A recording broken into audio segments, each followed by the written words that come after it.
Scotland is home to a wide range of important habitats, from upland peat bogs and heather moorland to native woodlands, hedgerows and rivers.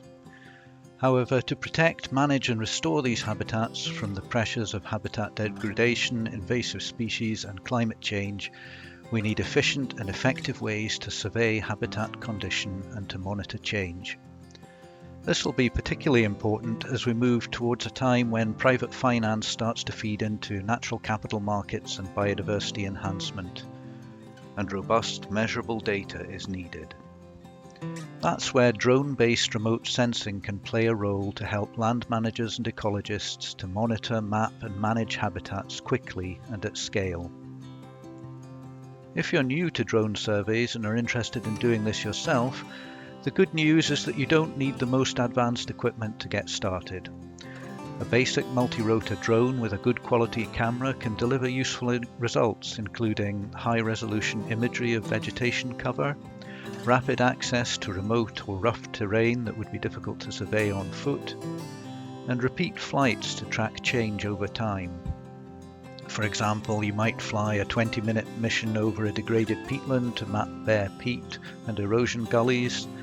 In woodland, you could survey the canopy edge to identify gaps or regeneration, or you could map the spread of invasive species such as rhododendron or bracken.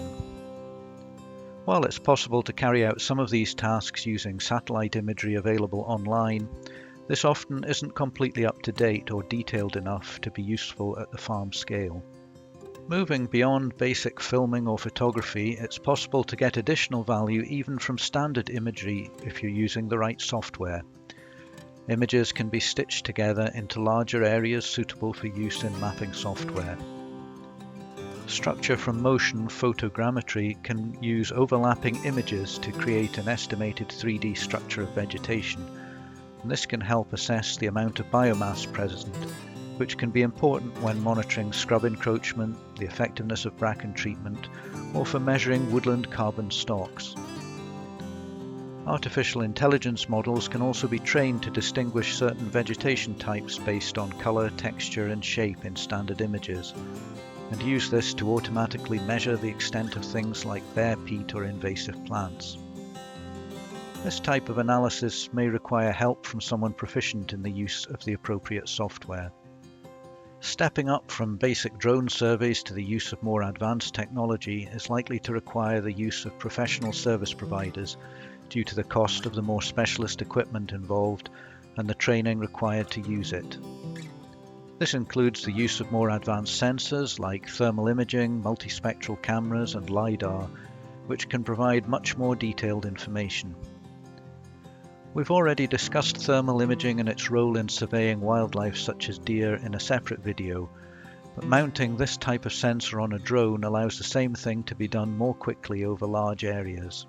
Multispectral sensors measure light in discrete bands beyond the visible spectrum, for example near-infrared and red-edge wavelengths.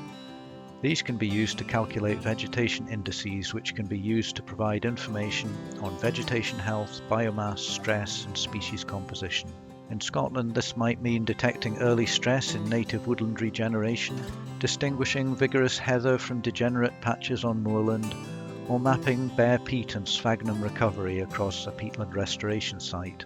Multispectral drone surveys bring a depth of information that simply isn't possible using standard photographic imagery.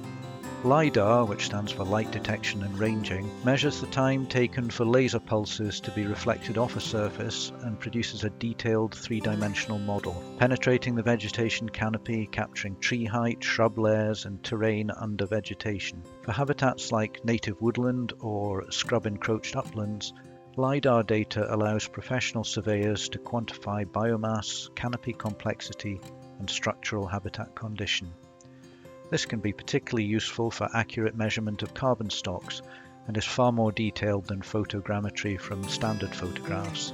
It's important to remember that there are strict regulations regarding the use of drones and to ensure that anyone operating a drone on your land complies with all rules and any requirements for registration, training and insurance.